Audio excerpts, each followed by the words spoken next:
Attends, le cher. Ben la moto, fait,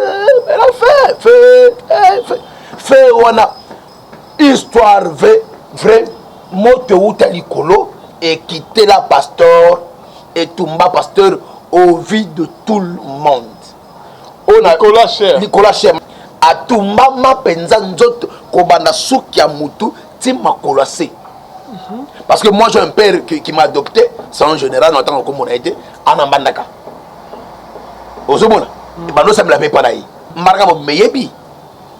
A tomba ma en pleine kilt. Ah bon? Moto écoute, moto na obeta le solo te que ya koloko de ya ko fabriquer non mandaka me mon loi oyo. OK. Moto uta likolo et tomba ya zika. Moto uta ndene, mais on a expliqué biso très bien. Toujours comprendre. Donc ce monsieur là a fait un succès makas na mandaka. Ba binga marshal. Succès makas na mandaka. Nzo kandeko abana okende na yeba Nigeria. Azo akisi. Na ba Nigeria. Et vous savez mako a initié moi si na yi. Yango na cause ba divorce mususu mingi et da passer biloko. Donc azika bongo nzambe nga samusaka batu. Akufa les mêmes jours. Ba combien na clinique l'hôpital général. Moto en place et Witeli. Et outi likolo kaka likolo mo ba monaka moto kitabu. Ko moto eza ya ba kiss na eto outé pas na nzambe. Oni bato bakene banganga. Ozuki se banganga. Nga asengo sacrifice. Pesa kingandi. Pesa boye. Pesa boye. Tant ozo pesa era bénéfique na règne na yo. Parce que maison on a payé nganga et da appel a besoin sacrifice pour on peut régner. Ozo mona. Parce que tant on essaie na sacrifice pour on peut régner et ta ba client nango. Et pour na kata ba client nango wap oyo étoile pesi azwama. OK. So ko yepa na yo ba mo na compliqué yo. Ndo mono c'est sacrifice le simbité. Au seli boye petit libanda. Et pourquoi bazala na poso na omoko? Oui, et comment attend oyo le diable ne donne jamais gratuitement. OK. À opérer à gauche, na droite à bomber ce qu'on est en récupérant. C'est comme ça qu'il est. C'est pas quelqu'un à se donner, à donner confiance. Non, tu ne peux jamais faire le diable confiance. Jamais. C'est comme ça maintenant parce que comprendre na kati. Diable a copain faut jamais na qui mais au très libérer la terre. Soit à peu à récupérer yo. Il y a celle l'autre. Quoi appelle la tangue pour sali. Pour sali là. Celui qui sème le vent récolte la tempête. Bible dit on ne se moque pas de Dieu. Tout ce que l'homme aura semé, il le moissonnera. Oloni nganga obuka ngai. Vous comprenez? Lora lona ki mabe. Fallait abuka mabe. Faut mabe abuka la wonde ngeni. Les fêtes à kotika nzambe, wanga ni nzambe. Gasu nzambe te. Okomi ya ngambo mususu. Vous comprenez? Nzamba ça livré. OK. Qu'est-ce qui fait que au bandeki na nzambe, ozo salela nzambe, ozo telu banzambe mais ozana bakisi? L'envie. Batupo na bango ya nzambe wumela kandeto ba chaque fois. Shalom, shalom bien-aimés dans le Seigneur. Merci Nabino Yonso Bozola Nabiso de partout. Merci Naba Oyo. Ba soutenir vraiment Moussaloyo, Namoni Papa Nabiso Pasteur Feza Missia. La bouche autorisée de l'éternel depuis Zurich, na filo Mokoya Motema. Ya Bivens de Homo depuis Londres, pe na Maman Gisèle Lukelo Motema Papa Emmanuel na Boston. Bonzambe, na Bonzambe Lola Ezofuta, Simana Anto Yakolobaki Nzamba Boto Kwaye. Lisusu wapi bien-aimé dans le Seigneur. Binoba Obozola na biso de partout. Tokomi wapi na makamitali église corps du Christ bien-aimé dans le Seigneur. Tozali na pasteur David Mputu OK boyebi très bien. Toyambie lisusu azonge biso shalom papa. Shalom papa. Bonne santé ça va? Nzamba sala bola. Liloba na bandeko bazolanda. Ya lola pambola biso banso biskato zwami. Ngolo Nzambe et bien la vie biso. Merci beaucoup. OK papa, to côté malamour na solo na biso OK bande union to bazola na biso de partout concernant convocation plainte ya Denis Les na niveau parquet ba vérité mususu yo ko bima bande ko bozola na biso Denis Les batikali ko porter plainte te Denis Les batika ko funda na niveau ya parquet te et Denis Les union to asala ki wana ezali na ngo base ezali na ngwa zoluka ba profit moko église corps du Christ komi wapi Bible est biso mensonge, que les pères du mensonge et les diables bien-aimés. Mais comment un serviteur de Dieu, qui a sakani na biso nyonso, va porter plainte, va retenir rien à parquet, à côté cachot, Mike Alama porter plainte, nyonso wana ezali lokuta. Mike Alama atika porter Denis les plainte, et dans l'invitation mon côté Denis les baye côté qu'il est nandako. Et dans la émission nyonso ali kazo baka plainte bakangisa kinga ba pasteur bonaboy. Donc et dans on ba jeune tellement qu'il a message na déjà kobeta baloba na kini kobeta ba bord quoi donc abeti na eloko na ye ada na poso ba cheka pe ba pesa mbongo pe bandeko ke batineli ba mbongo ke ba soutenir ye na buzoba na lukuta na ye eza passe makasi arrestation ya Denis Lesi invitation azaki ya parquet Mike Alama porter plainte nyonso wana eza lukuta ezalaki lukuta mensonge.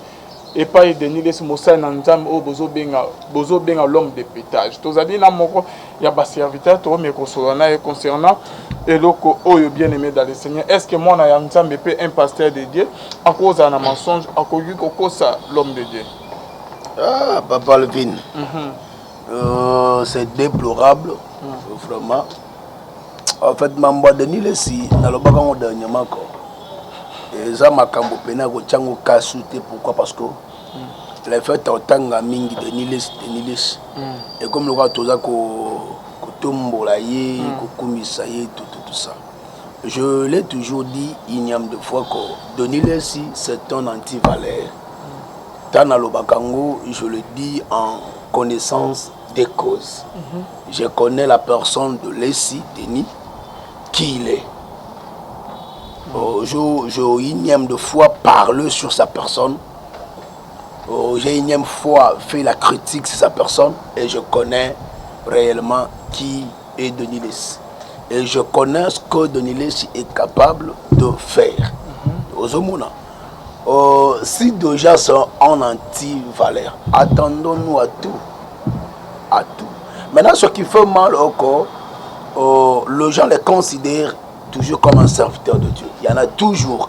En fait, Eza avia mutuna mutua, monitona na mokilami beko.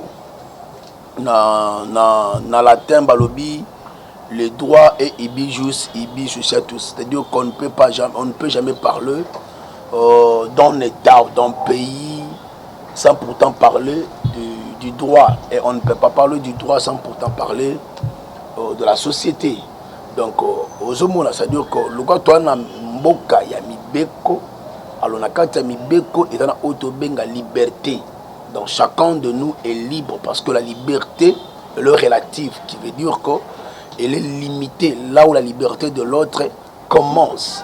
Donc, ozomona, l'autre est libre de ses opinions. Ozomona est libre de faire un choix, libre de se manifester. C'est tout à fait normal qu'il y a aussi des gens qui l'apprécient, il y a aussi les gens qui sont derrière lui, il y a aussi les gens qui l'encouragent. Mais ce qui fait mal les a, Kozala, Nasimanaïté, non. Ce qui fait mal les a, on encourage l'anti-valeur de prendre l'ascenseur, l'anti-valeur de prendre la place. Si réellement nous sommes enfants de Dieu, lisons les Écritures. Est-ce qu'une tierce personne, d'après l'Écriture, est-ce que vous peut soutenir? Alors moi je comprends que tous ceux qui sont derrière, les six ne sont pas de chrétiens. Qui est chrétien? C'est lui qui a cru en Christ comme Seigneur et Sauveur. Et c'est lui qui met en pratique la parole de Dieu en obéissant et en agissant fidèlement selon ce qui a été prescrit. Alors quand quelqu'un déjà est derrière une personne comme Denis Lesi, il faut comprendre que ce n'est pas un chrétien. Parce qu'un chrétien, l'Écriture nous dit, je connais mes brebis me connaissent, mes brebis entendent ma voix, connaissent ma voix. Or, quand déjà un brebis qui n'entend pas, qui ne connaît pas son berger, crois-moi que ce n'est pas un brebis. Wanazan tabac, c'est une chèvre. Ou c'est un bouc. Ce n'est pas un brebis. Alors les gens qui encouragent, qui sont derrière, je ne suis pas contre vous. Mais ça, c'est mon opinion étant que serviteur de Dieu, étant qu'un père. Déjà, ça disqualifie cette qualité d'être appelé enfant de Dieu. Vous voyez pas, Christ encore lobby bokoye babango na bambumana na bango. Alors déjà ce qu'on laisse est en train de donner comme fruit prouve suffisamment que laisse il n'est pas de Dieu et il n'a pas Dieu en lui. Parce que dans l'homme, j'ai toujours dit que l'homme est l'ensemble de ces trois compartiments qui sont l'esprit, l'âme et la chair. Parlons de l'âme. L'âme qui est la siège de la conscience. C'est là où la raison réside. Place moto et vandi. Au travers âme, de moto a distinguer mabé na malam. Maintenant, au-delà de l'âme, il y a la partie esprit. C'est l'esprit qui est supérieur à l'âme. Or, maintenant, l'esprit, pour être fort dans le monde spirituel, dans le monde des hommes, l'esprit doit être habité par un autre esprit. Or, nous avons deux types d'esprit. Nous avons l'esprit du bien et l'esprit du mal. Alors, si c'est l'esprit de Dieu, du bien, qui domine dans l'homme, cet esprit poussera l'homme à faire ce qui est bien. Mais si l'homme est en train de commettre, de faire le mal, c'est parce que l'homme est habité par un esprit du mal. Lisons Genèse 4. Vous allez voir que Caïn voulait faire du mal à son frère. Dieu lui dit, écoute Caïn, si tu agis bien, tu relèveras ta tête. Mais si tu agis mal, tu couperas ta tête. Voici, le mal se trouve devant ta porte. Et ses désirs se penchent à tes côtes. Écoute Caïn, ne laisse pas le mal te dominer, mais toi Caïn domine sur le mal. Cependant dans l'homme, Dieu a mis cette capacité. Voilà pourquoi l'Écriture nous dit, Dieu ne tente jamais une personne au-dessus, au-delà de ses capacités, de sa force. C'est-à-dire, toutes tentations qui peuvent arriver dans la vie de quiconque, appelé homme, appelé enfant de Dieu, ce dernier a la possibilité, la capacité de surmonter cela, de dominer cela. Mais si maintenant l'homme se laisse emporter par cet esprit du mal, cet esprit entrera et dominera dans ce dernier et commencera maintenant à lui donner des injonctions qu'il lui sera obligé de faire, d'exécuter. Vous voyez? Alors, s'il est étant un fils de Dieu, un enfant de Dieu, il n'allait pas demeurer dans le péché, il n'allait pas demeurer dans la débauche, il n'allait pas demeurer dans le mensonge. Mais qu'est-ce qui fait que ce dernier est en train de persister, de continuer toujours dans le mal? Cela prouve suffisamment qu'il n'a pas l'esprit de Dieu en lui. Parce que qu'est-ce qui fait que l'homme puisse comprendre que on a ça eza mabé, on a ça eza malamu. Et ça à partir, il y a son esprit na kati ya mutu. Sur le Saint-Esprit, c'est pas seulement la conscience. Na makabote li sumu sur le Saint-Esprit qui nous parle. Tant au sumu qui au capas. Chagrin moko songolo pakala. Souci moko mawa et matio na kati ya mutema. D'office, c'est cette présence-là du Saint-Esprit qui te dit pourquoi tu m'as fait ça, pourquoi tu as fait ça. Tu n'étais pas censé, en ta qualité, tu ne peux pas. Mais parce que nous sommes humains, nous sommes perfectibles, nous sommes appelés à trébucher, à tomber, à commettre des actes d'une manière ou d'une autre. Mais ce n'est pas une loi qui nous permet de rester dans la débauche. Non, non, non. Nous voulons que Sumuki, Molim au centre de la Katamout. Et au Kapas. Et puis c'est pour nous Sénégal. Pourquoi on sait? Nous sommes malamoko. Moi, dans sa ni à Zongi. À faire un pas à l'arrière. À Boukima Bolongo. À Sengi Bolimbi, c'est parce que ma commune lobby. Si seulement si tu confesses tes péchés, l'Éternel est juste et fidèle pour te pardonner.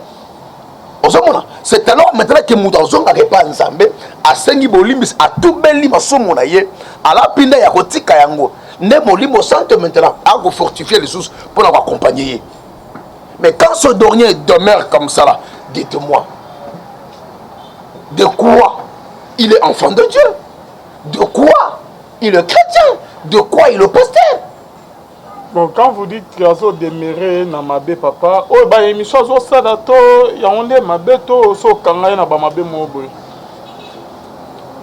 Denis, je l'ai toujours dit que toute sa vie, il n'a jamais servi Dieu. Dans le bakango liboso etandoike. toute sa vie, il n'a jamais servi Dieu. Moi, je pense que ce monsieur doit comprendre qu'il n'y a qu'une seule bénédiction qui ne se fait suivre d'aucun chagrin. Okay. C'est la bénédiction de l'Éternel. Mais tout ce dernier bénédiction, la suite, il y a toujours des problèmes, il y a toujours le chagrin. Donc, nous sommes là, il y a l'anda, pourquoi? Parce que Apocalypse 12 nous dit: réjouissez-vous et vous qui habitez dans le ciel. Malheur à la terre, car le diable est descendu vers vous, irrité de la grande colère, cherchant qui dévorer, sachant qu'il a peu de temps. Donc, le temps qui lui a été donné est éphémère. Il a un succès qui est limité. Il n'est pas appelé à vivre le succès, la gloire dans la perpétuité. Non. Il est limité. Il y aura un temps où il ne va plus régner. C'est ainsi que lui-même aussi, qui traverse ses acolytes, il ne leur donne jamais le succès éternel. Non, non. Il leur donne toujours un succès éphémère. C'est-à-dire que on ne pense pas que tu es la première personne qui a commencé ça. Non.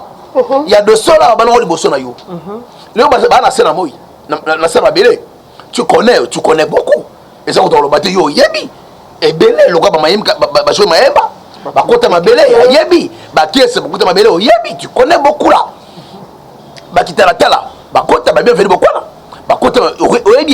Tu connais beaucoup. Et là, le prophète Mandaka maréchal, Marga Meyebi, à Tumbama en pleine kilt. Ah bon? Moto écoute, moto, n'a pas dans le solo te qui est, il y a coloko de ya go fabriquer non Mandaka même non loi oyo. Ok. Moto uta likolo et Tumba ya zika. Moto uta ndé, mais on a expliqué biso très bien, tout ça comprendre. Donc ce monsieur là, a fait un succès makas na Mandaka, ba binga maréchal. Succès makas na Mandaka. Nzo kandeko abana okende na yeba Nigeria, azo akisi. Na ba Nigeria. Et vous savez, a initié moi si na yi. Il y a un cause de divorce mingi et da passer bilo quoi. Tu connais bien un jour. Ah ok. Au ce moment-là, c'est-à-dire que quelqu'un parfois commence avec Dieu. Comme la terre mon son le pagala, ba sengye, ba cause ba parrainer na logement son le pagala, na secte mon son le pagala. Or, la francophonie nous dit ou la sagesse nous dit que derrière un grand homme il y a une grande dame. La force de l'homme, c'est la femme. Donc un jour que Dieu m'excuse, que les gens m'excusent pour certains termes. Au moment sexe, il y a moi si. Il y a une bénédiction et une malédiction à sexe. Ok. Un jour, tu parles, tu le monde Siriango. Comment est-ce qu'un homme peut être maudit au travers le sexe? Comment est-ce qu'un homme peut être béni au travers le sexe d'une femme? Il y a tout un enseignement sur le sexe de la femme. Il y a un moni, même moi, je balanandako. Moi, je balanandako. Mbongo. Il y a eu un ndako.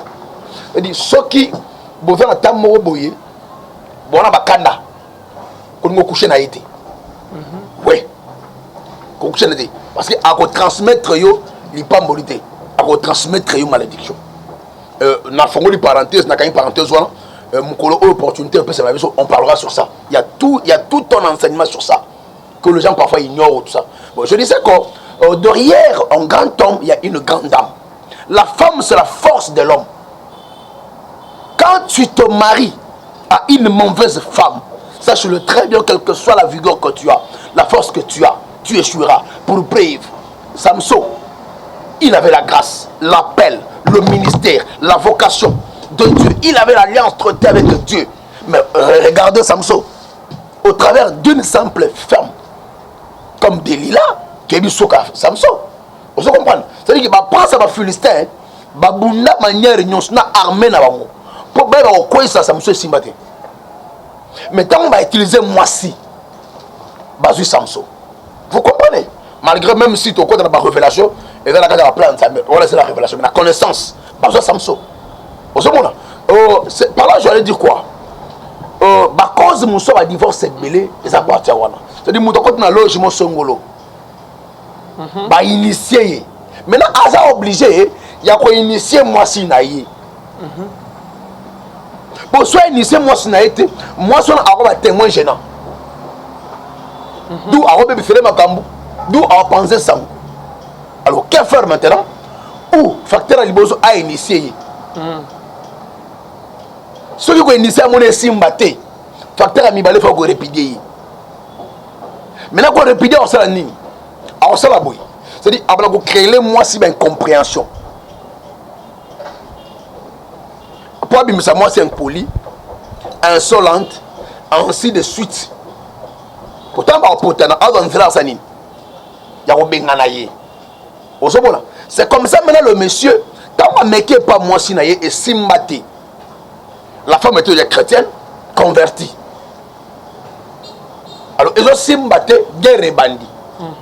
Alors, quel est moi si et Simbate? Ayeko préparé Miloulou Moko le 11 dans 11h 2011. Paf, Miloulou avant non que Nigeria.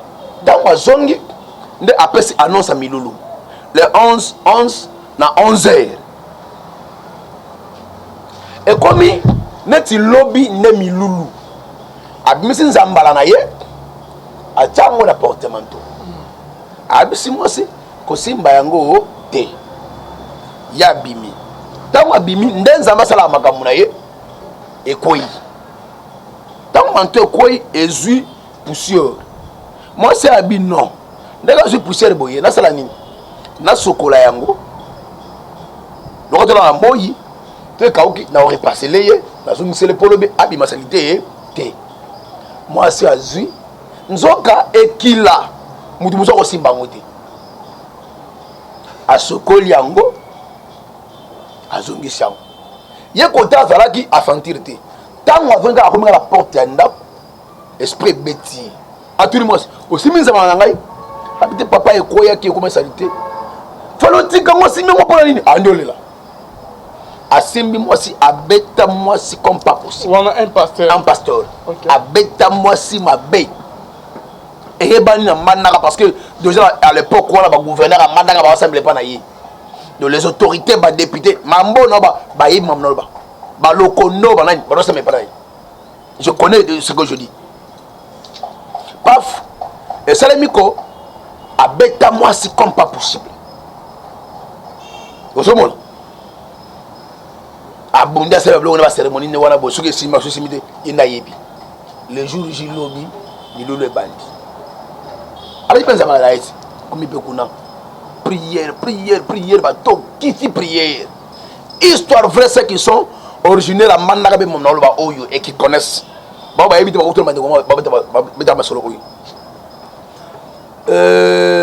ba bandi papa prière comme elle obéit la moto. Attends, vous cher. Ben la moto, fait, on a histoire vraie, moto ou talikolo et quitter la pasteur et tomba pasteur au vie de tout le monde. On a Nicolas Cher, masolo on a beta oyo, ça vérifier. On va se renseigner dans votre manaka, bon ils sont mon émission. Et ça histoire qui est montée, non, histoire vraie. Le monsieur s'appelait Maréchal. Atumama penza nzoto kobanda suki ya mutu ti makolase. Parce que moi j'ai un père qui m'a adopté, c'est un général en tant que on a été en ambandaka. Ozomona. Bando ça me l'avait pas naï. Abetela la histoire mobimba. De azika bongo nzambe nga samusaka batu. Akufa le même jour ta. Ba combien na clinique l'hôpital général. Moto en place et Witeli. Et Witeli kolo kaka likolo mo ba mona moto kitabu. Ko moto eza ya ba kiss na eto ute pa na nzambe.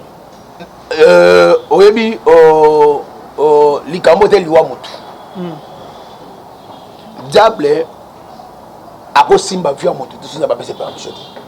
Ouais il faut être la moto balam, être la moto babe. Ah bon? Oui. Avant moto simba, avant diable simba, Dieu doit permettre. Papa David tout ce qu'on a na po wana. Parce que autre que to ka ke ndoki alié ba sacrifier. Ouais. Ezanine. OK, to kimi la job.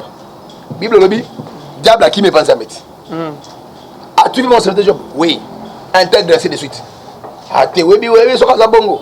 Parce que vous permettra de vivre boy. Vous comprenez? Ce qui aussi mi a aussi mi a aussi mi a aussi mi a. Awanga nao. Ça me dit je te permets. Simba nyoso. Tu dis naba na pesa nini? Simba bango. OK. Diable ndé muto liaba na job. Vous comprenez? Diable muto liaba na job. Mais la permission ça. OK. Simba même centaine na yé. Mais yé moko mutu molimo ko sani. Ko simba té. Et le diable a fait tout ce qu'il pouvait faire. Mais à Simba am il y a job té. Vous comprenez? Mais si Dieu l'avait permis, Simba ngasa ngaka Simba. Vous comprenez? Histoire Yakab. Nous avons parlé de Akab. Ah oui, mais on fait un problème pour moi. L'un des esprits malebi tindangai. Na côté nous parce que nous sommes pas nini kende ogolonga. Tango kende sani. A kufa. Vous comprenez? C'est Dieu qui cherchait comment tuer Akab. Mais avant que la manière ni na rosani ni akobo melaye. Vous comprenez? C'est-à-dire que kufa nyonso mabeto malamu nyonso na sena moi. Mon côté est comme ça les massans que Nzambe aye bayango. Attention tamo na robanga te. Oui, même papa, muta kela mutu na sena moi la kati à part Nzambe. Ouais. Et puis bébé Nzamba se bana diwa musumu kité. C'est-à-dire na mutu ya mabe, na mutu ya malamu, muta kela biso to za Nzambe.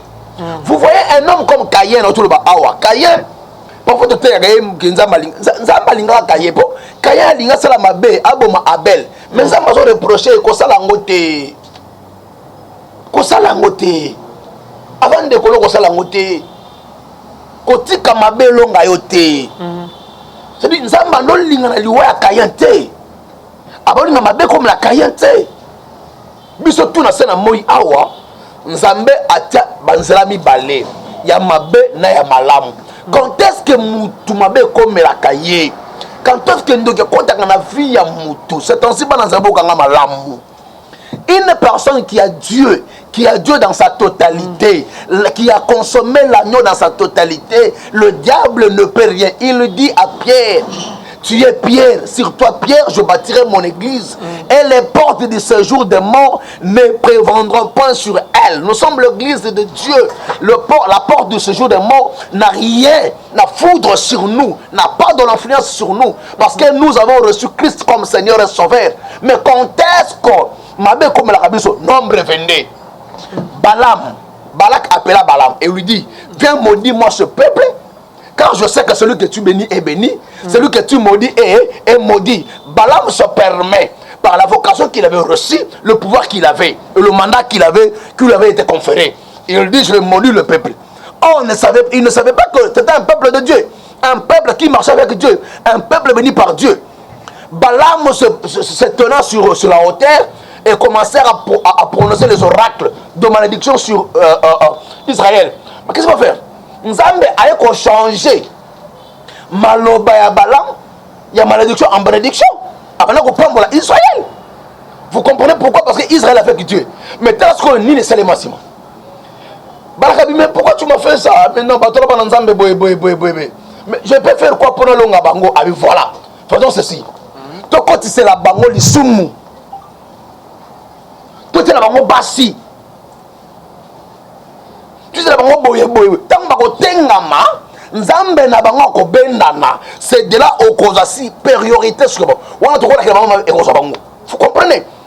Quand quelqu'un se détourne de la voie de Dieu, commet le péché, la couverture spirituelle s'écarte. C'est de là que le malin maintenant prend le dessus. Voilà pourquoi à l'enfant de Dieu, il nous est appelé de chercher à nous repentir, de revenir vers Christ. Tant que c'est ma bonne mon Nzambe, buka ma bolongo, ko demere na lisumu te, on veut dire que moini a le dessus. Ba monsieur César ka wuto sumu ka boye, tu vois culpabilité wana na salima be, akomo ba jour azoko prier te, encore qu'en église te, ko lukelo Nzambe te, à cause ya lisumu mo a wuto sala. Voilà. Oui, culpabilité n'est pas. C'est pas Dieu, c'est le diable. Adam, Ève, serpent, Naëden, Basumuki, Adam abatami na Ève. Adam, où es-tu, je me cache. Pourquoi tu te caches? Parce que je suis nu. Dieu lui dit, mais écoute, qui t'a dit que tu es nu? C'est une question que Dieu a posée à Adam. Qui t'a dit que tu es nu? Pourquoi Dieu posait la question à Adam qui t'a dit que tu es nu? Parce que Dieu savait que Adam était nu. Dieu plaça Adam dans Éden nu. Adam est comme côté Nzamba lamba. Pour la première fois, oyo Adam la taille lamba et ça on Nzambe ye moko. Abomin yamalatisie. Adam qui na Éden bolumbu. Nzamba taille bolumbu. Avant d'avoir bolumbu. Mais qui venait dire à Adam qu'il était nu? Ce n'était pas Dieu, c'était le diable. C'est le diable qui nous culpabilise. La nudité d'Adam représentait la faiblesse d'Adam. Chacun de nous, Dieu nous a créés avec de faiblesses. Dieu ne pouvait jamais nous créer parfaits. Parce que si Dieu nous créait parfaits, on allait être comme lui. Nous sommes sa ressemblance, nous sommes son image, mais une moitié, une partie seulement. Nous ne sommes pas la totalité de Dieu. Parce que si nous avons le roi, nous avons été. Voilà, nous avons fait la biche pour être belli. Quand on a bixi biche, tu as joué à la fin. Problème à Sungi, tu as joué à gérer. Pasteur David, par rapport à Pasteur Waoutou Koufananini, Nicolas Bakisnae, au lobby que moto et où tu as pour retour à Bakisnae en plein cher à Zoter, un moment de délivrance que tu as belé la moto. Balata est noir. C'est normal, kaka. Normal. Ouais. Ce qui t'a dit pasteur et Zikisi. Ouais. Bâtiment oculaire. Bazali, Bazepele. Ok. Parce que moi, je me demande. Et d'abord, qui est né, peut-être qui retour, et outil, et pas dans Nzambe, qui te dit, Nzamalinga, ko Samoussé. Naolwani place wana. Il y a liboso ya boyi. Et ça, celui qui sème le vent récolte la tempête. Bible dit, on ne se moque pas de Dieu. Tout ce que l'homme aura semé, il le moissonnera. Vous comprenez? Le roi l'a dit, ma bé. Il fallait abouka, ma bé. Il faut que ma abouka la monde ngeni. Les fêtes à côté kanzambe, wanga nzambe. Là sous nzambe té. Au komi, ya ngambo mususu. Vous comprenez? Nzamba ça livré. OK. Qu'est-ce qui fait que au banaki nzambe, ozo sa nzambe, ozo té le banzambe, ozana bakisi l'envie. Batupona bango yanzambe wumelaka ndetolo baka chaque fois langage courant yanzambe wumelaka le banzambe dans la Bible na mais aucun na aussi makisi. Ouais. Ah bon? Ouais. Et belé le font actuellement aujourd'hui. Oh là là. Actuellement aujourd'hui sur 100%, sur 90%. Batana ngambo c'est l'envie papa. Au moins le siècle présent, le siècle oyo technologie est développée. Et là, il faut le voir nettoyer à Kalaté. Les lots pour être pasteur, il faut la véhiculer. Il faut la bougar, on la bien, tout ça. Ça demande moyens songolo pakala. Quelqu'un qui n'a pas dit à côté à refaire l'église Sikoya, tellement qu'embellir bien, ben instrument ainsi de suite. Amenga bayembi. Il n'a pas dit non, mais votre paroya, et quoi ni, bala tiré. Na luxure wana. Pour y avoir un Zambé kuna boy, Yeshua jali yawa, Yeshua jali. Donc on a mon nien Zamba sati. Mais bizarrement comme on a dit, au moins moutake côté on a pas bien Yeshua jali yawa. Bah ça me pone abiki. Mais on a témoigné kuna. À quelle église au musuzo na boy? Ndeko na ko témoigner Zamba abiki singai boy. Vous comprenez? Et les lots même dans les réseaux sociaux, il y a plusieurs personnes. Pour le gars, pour le gars, l'équité pour l'évangile éternel, l'équité pour la Yesu. Et bizarrement, au moins, quand on a un niveau dans la Bible, on a un niveau dans la Bible. C'est la boye, ça m'a fait boye à pêcher. Parce que parmi ceux qui ont besoin de rouler la ciment, n'est-ce que le pasteur a besoin d'assister? Tous les gens qui pasteur a autour Koufa, ou que moto et zigisi, bah on a un système Mikolo. Côté Anaï, liboso ya télévision, mon liboso ka. En plus, et belé, on m'a un peu informé, bah on bata aveugle, bah qui aussi mélange ba kiss. Ouais. il y a domination ou comment? Mais on a expliqué, puis après, on voit que surtout Kassima, bon, comment vous trouvez ce système? Va passer à d'autres mais prier comme conditionner, service, à conditionner en bon, au liboso, salabo, bamisu, bazo, surtout Kabandi, mais bazo, escroquer. Mais là, on le bédabiso et le coloso régné, ma bande développée, bazo, la commune en Makas. Il dit, créons l'homme à notre image et à notre ressemblance. Il le créa à son image et à sa ressemblance, il le créa. Il dit, créons-le afin que l'homme domine sur les oiseaux du ciel, les animaux de la terre et les poissons de la mer. La domination dans les trois dimensions. Le ciel, la terre et les eaux. Vous comprenez? L'homme ne peut jamais régner. Pourquoi Dieu a dit que l'homme domine? Parce qu'il doit régner. L'homme ne peut jamais régner sans pourtant avoir cette portion du pouvoir. Cette domination. Avant de régner, il faut dominer. Alors, ce charisme permet maintenant à l'homme d'être au-dessus de l'autre. C'est comme ça maintenant. Bande Kobasani, Bago Kima, Bisque Belé, Kokota Banda Belé, Kosima Bisimba Simba. Bago ba force de domination parce que quand il te parle là, Okoka, pour résister, tout ce qu'il te dit, tu es appelé maintenant à obéir, à exécuter. Alors, Ndomoni et Belé Randeni, ce qui a habitué Salaboy. Papa, qu'on se le dise. Parce que comment déranger pour nos frères? C'est la mango. C'est la boye. Maintenant, une fois au Pessango, laissez-moi sentir au regretter. Mais qu'on se le dise, l'offrande, bako obligé yango te, au damo l'ensemble non, offrande est normal. Mais que mouton à 4 moutons, peut ça 100, peut ça 200, peut ça 1000, peut ça 3000. Mais non, c'est pas ça là. Nasoma babiloko, na ki hotel bande bazana ofélina, somme loko mo instrument na église. Ba kiti mais bazana ba église te bazo 5. Fongola biso papa, ezani ni juste. Au moni le papa Alvin. Le corps soit mongo cupidité. Et ronger tellement mité ma patte.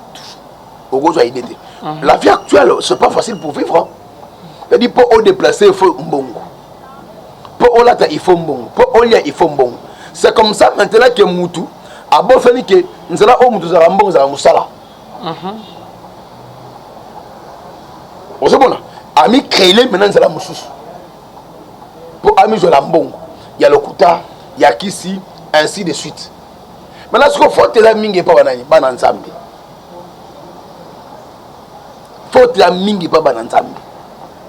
On a fait la prière, bah encore c'était n'engagé. Pour y'a mon Bible le temps raté. Y'a mon vie de prière dans la hauteur. Pas encore c'est n'engagé. Tu n'as pas l'esprit de discernement. Pour discerner les esprits. Et ça dit, c'est non encore ça.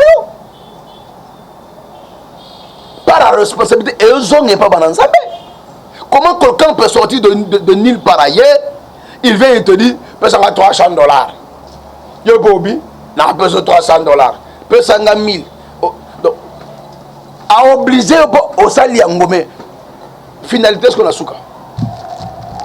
Résultat zarani. Na magamao. Vous comprenez? Moi moutoura de sinasima. Et tant qu'on a de sinasima voilà les. Et comme tout le monde, bah ça lanza même yibi. Ma frère Besko, non. Tous abus sinon sont dengue moko té. Alors, mingi, prenez le temps de prier Dieu, de chercher Dieu. Sambelan Zambé, Zambé, à convaincre. Est-ce que Moutoyo, Aza Zambé, tu as Zambé, té. C'est ça ce qui est important. Il y a un moni dans le baraming sur cette personne, sur la personne de Denis Lessi. Parce que Babato et Bimisi, école Mobimba. Toute une génération va bandit. Il y a des escrocs. Et parmi les gens qui font le terreur ici au Congo, même en Afrique, dans Poto, la classe prophétique, même pas l'école Mayem, Denis Lessi, ainsi de suite. Mais Mayem, Bazapi, Massa Denis Lessi, non? Bazapi, camarade. Bakomaka, camarade. Ok. Mayem, camarade de Denis Lessi. Comment ça? Bazapi, camarade de Mayem Basili. Asili na lisabolité. Mais asili na succès. Ah bon? Mayem Bakou final lisaboli.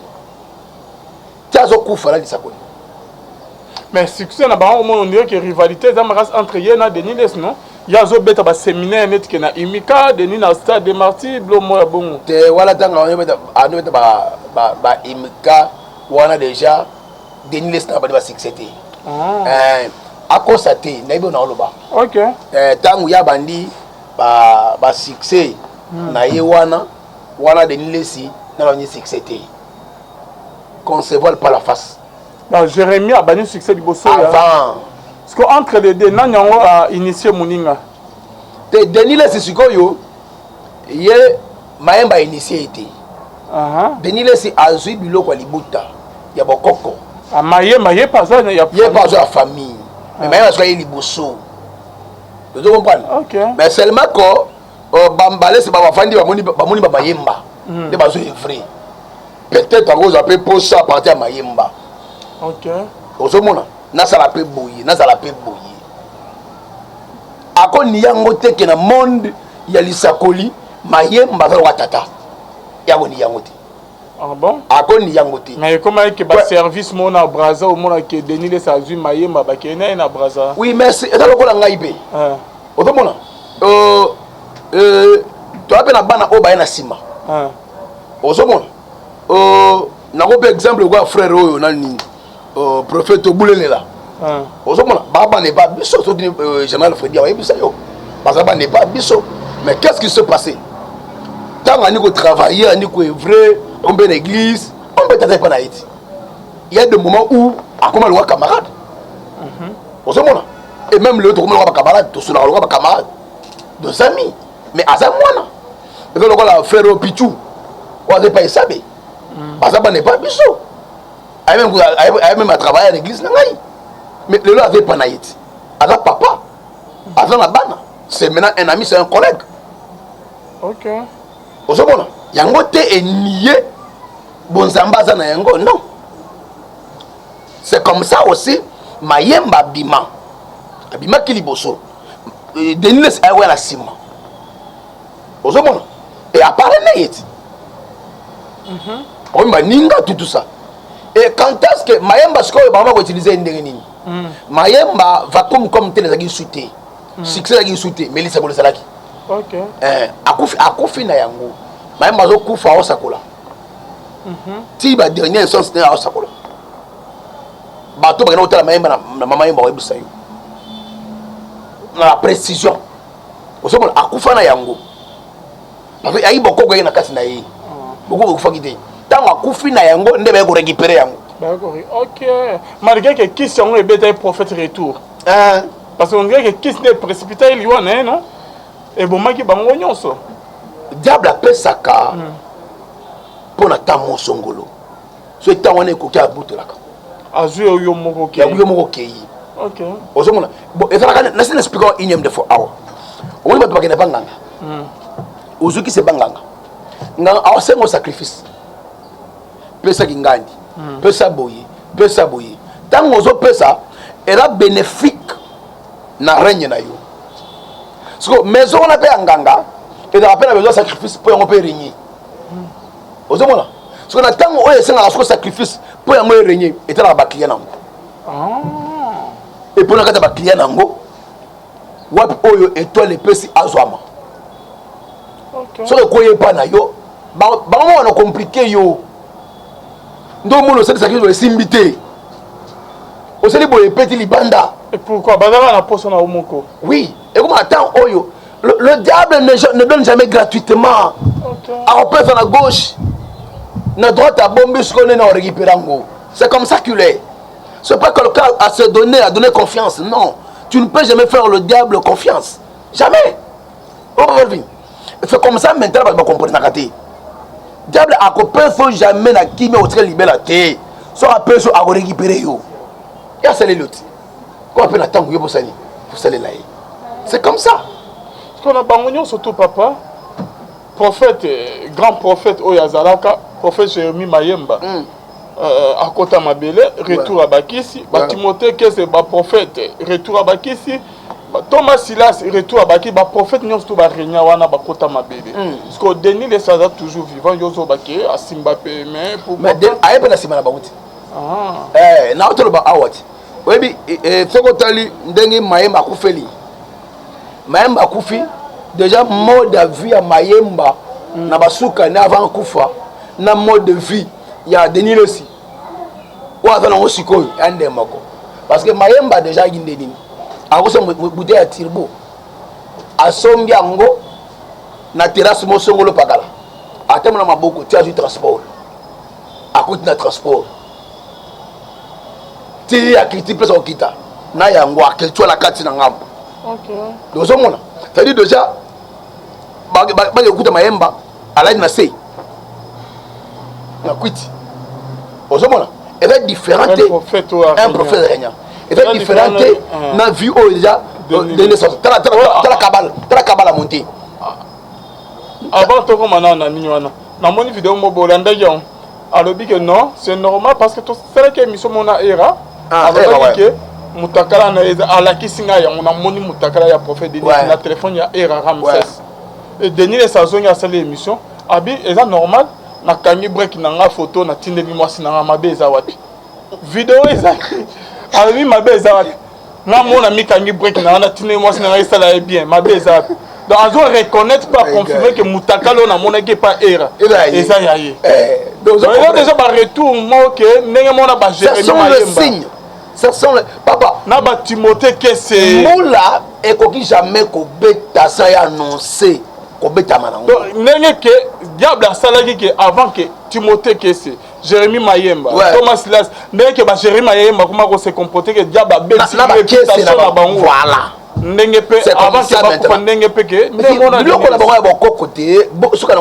Parce que Jérémie Maye momona ebo na ba terrasse mais au prophète ba comme auto prophète ba ko sakola dans ne boy ba chéri ba masanga na nzela ba nini de réputation na ebe ba baby ndenge mo pe Denis les saison kende ndenge azoyela ndenga komili kolongola te ko bakisa te ndenge bango ba mikobla ki ba kufa. Donc déjà, ils ont annoncé qu'ils ont fait la calamité. Mais pourquoi on sauve que ton côté qui a prié pour que des pères qui ont souffert de ningate. Papa, le corps du Christ, le corps là-bas dans Zambé, le corps là-bas dans Zambé. Si nous avions été appelés au ministère, et voilà qui pour nous battu à Malamouté, battu à Mabé, nous sommes appelés à faire l'intercession. Mais il y a que parmi vous, il y a la sémence du diable. Parmi vous, il y a la race de vipères. Vous comprenez? Le fils de la perdition. Parmi vous, Bazali. Jida, il y a des disciples. Mais Jida était un fils de la perdiction. Il a été destiné à l'Ifelo. C'est de même avec les autres là. De la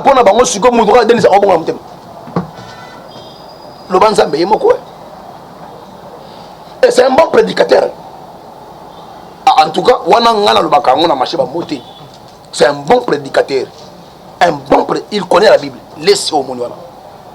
Et il connaît les Écritures, il connaît beaucoup de mystères.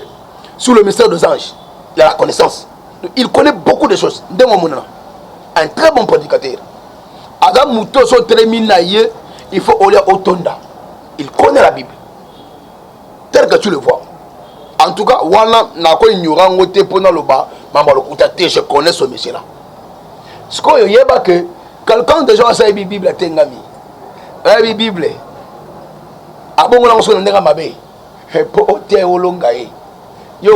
Il est écrit, il est écrit. Il est écrit. Il est écrit. Après la Bible. La Bible. Pour ceux qui se font zambé, moko. Azong saye. Et là on a bête on a là-bas. Et là là, tu as la bête sur kabala monter à Simawi. Donc t'as niveau mutu. Au conseil ba funda que la parquet. Ba funda la parquet ni. Ya Kalamu. Ya Matete. Ya Kasavubu. Ya Limete 4e. Ya Njili ba funda quoi. Ya Gombe. Alex a une invitation exacte. Invitation on invitation mandat d'amener mandat de perquisition. Batika peut au Kangaete. Mandat de comparution. Maintenant, qui mandat nini? Vous comprenez? Convocation est mandat de comparution est d'amener de perquisition est. Ce que hier, il y a un mandat. Avant qu'il convoqué dans le parquet, il a abîmé ça. Alors, le corps a déjà vu que non, apporter un mic, bouger pas trop. À Balou, on a se soigner dans la mort. À qui me pas quelqu'un ça? Vous comprenez? À qui me pas quelqu'un ça? Pour aller réconcilier. C'est bon, il est très malin. Très malin. Donc, Albert, quelqu'un passe un homme qui a dit que Mike n'a déni de ce bakouta. Mais Bafin a besoin de Moussou à mon avis. Bafin a besoin. Il y a un bêta jour mon avis que non. Maman m'a dit prophétise mon na gitambo ou ya prophétesse sur na tant comme on a été. On t'a bâti ainsi de suite tout ça. D'abord on a coûté Bafin Moussou kunati. Bafin Moussou coûté Bafin kuna. Attends ba combo te po yo comme que Bafin Moussou. Oh moni que non batata l'église de revers de ceux qui de revers sont des revers. Batata. Vous comprenez? La couta va beaucoup. Baro que ça dit. Mais la couta vient bien petit. Mais non, c'est vient dans ngai. Non, mais on se la vient quoi? Vient dans nga. Merci beaucoup. Si Baraka perd 3000 balles mobo, veut y habiter na fikine. Viens dans nga. Je sais de quoi je dis. En vrai, je sais de quoi je dis. Seulement, Ngonga Otokomi, l'église corps du Christ doit prendre conscience de comprendre que Tokomi na Bestin et Souka. Jésus est à la porte. Jésus revient bientôt. Boto la baguette à Ukraine, à Russie. Comprenez que les gens à porte, vous font la troisième guerre mondiale. Alors, quand vous verrez des trucs comme ça là, où est l'allié à la mouka? Où est Tengama qui a tellement malam? Où est Fanda qui a tellement? C'est important, il est à la porte. Milengela, aux Andengeni na Yesu. Relation à intimité na yo. Les Andengeni, c'est vraiment important. Tango ya a kuto wapi. Apocalypse 22, dehors, les sachanteurs, les ivrognes, les impudiques, ainsi de suite. Parce que tala yo mona catégorie 1. Après c'est 22, dans la catégorie nini. Zamba pambola biso. Merci beaucoup. Merci Pasteur David, c'est la fin de notre émission. Ce que Pasteur en tant que Motezi qui s'est bamimi en hôpital, qu'est-ce qui s'était passé? Ouais, bah même l'hôpital a fait le même jour. Comme l'hôpital tellement gazé qui vient tout mobile, c'est comme tout comme kuna, bah la lycée n'a mbetu, bah sous bah c'est bah les moustiquaires. Moustiquaires pour bandindi, banda goya tout ça et dérangé était, il était allongé, on est content bah comment bah gondi. On attend gâté pour baba politicien. Bah konza sala bah on. Bah ya kangisa pamba. Aba bali kotanga bakomba bakonzi pena ko bagina mandaka wana tout ça. Et pourquoi? Oyo ya bala ko initier. Ah bon? Ouais mais pasteur avant ko initier bandimi. Wow. Ouais. Et bon yo mona kate que non la plupart ba politiciens belé ya mboka na biso. Ça ba kufi. Ba ça la wa mest. Église songolo pakala. Ba ça la wa mest. Mais ba politiciens ba qui ne sait pas que le politicien n'a pas mais même partout dans le monde, la plupart, n'a évité. Il va s'aimer là. Il va à l'église chaque dimanche. Chaque temps, il va à l'église. Soit si c'est mon avenir, c'est le messe. Au monde. Mais ce qu'on dit, Tata n'a pas soutenu. Si tu as un l'État, tu as un parce que l'église catholique ne sait pas la messe, non? Ah, il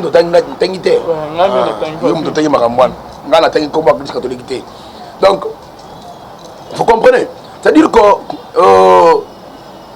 Batouana, Bazabandini, il y a Baouana. Mais ce que Batouana, Batiaga Bandini, Ndimélanga et protection. Moi, ngana tangi na 4e des humanités nani, mais c'est Ntumba, Naba Congo. 7 km habification Kulungongo. Na tangi wana, je sais de quoi je dis. On a été initié par Batouana. prière à protection, prière à bouillir. Moi, je connais beaucoup de choses. Au ce monde, toi, non, mon yuan. Initier combien de personnes? Est-ce que Bigano, pourquoi ma sango? La cérémonie, c'est le mac. Pourquoi ma sango, nan, avis, il y a famille. Opinion, famille. Ce famille limite. Ce famille limite, va couler ça. On m'a tout qui va bouler ça. Maman, on va bouler maman là-bas. Va bouler ça. Deuxièmement, ce famille limite. Tiens, on a mon papa le vin. Ou le même jour, on doit couper la famille. Ou après 2, 3, 4, 5 ou une semaine, membre de ma famille faut couper. Au coco, madame, sango sang qui membre de ma famille a coupé. Bon, lui, vous allez bien au fin de la commentaire. C'est pas commentaire, n'est pas au fin de la qui quand nous avons. N'est pas au fin de la commentaire, mais je sais de quoi vous connaîtrez la vérité et la vérité vous affranchira. Quand on n'avait pas sauté dans les médias, alors sur le mystère de Fatima. Abe Mora les gars, dans les médias, alors sur le mystère de Fatima. Aucun de prêtre autour des questions sur le mystère de Fatima, alors qui nous parle de ça? C'est là où il y a beaucoup de secrets. Il y a église, il y a catholique qui vont dire. Je sais de quoi je dis. Tout le bilan prochainement. Ouais. C'est la fin de notre. Mais voilà le gars qui tombe. Bonnes amis, les Ofuta. Contact non, papa aussi ça. Plus 243 82 411 32 46. Bandela Soussou. Plus 243 82 411 32 46. Merci beaucoup papa. Bonzambe na bonzambe Lola Ezofuta. C'est mon autre Nzamba Boto Kwaye.